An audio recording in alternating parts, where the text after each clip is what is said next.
Assalamu alaikum wa rahmatullah. Alors aujourd'hui, je vais vous donner 5 raisons de faire vos ablutions avant d'aller dormir. Premièrement, vous recevrez l'invocation des anges. En effet, le prophète Mohammed sallallahu alayhi wa sallam a dit: purifiez vos corps et Allah vous purifiera.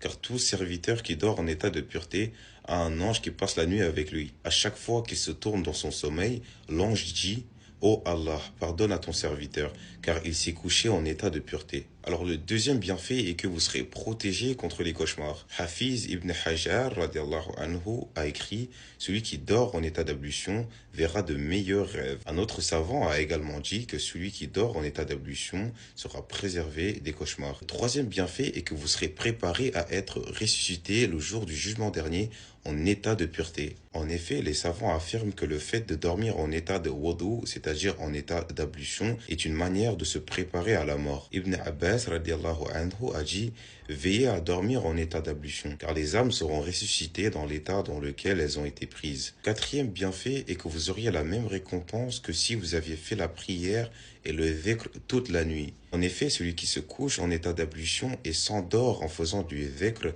son lit sera considéré comme une mosquée. Il recevra la récompense d'avoir été en prière et en dhikr jusqu'à son réveil. Alors, cinquième et dernier bienfait est que votre âme se prosternera sous le trône d'Allah. En effet, Sayyiduna Abu Darda radiallahu anhu a dit: lorsque quelqu'un dort, son âme s'élève vers le trône d'Allah. S'il s'est endormi en état d'ablution, l'âme est autorisée à faire la prosternation près du trône d'Allah. Mais s'il s'est endormi en état d'impureté, la permission de faire la prosternation lui sera refusée. Donc ce sont les 5 bienfaits de faire ces ablutions juste avant d'aller se coucher.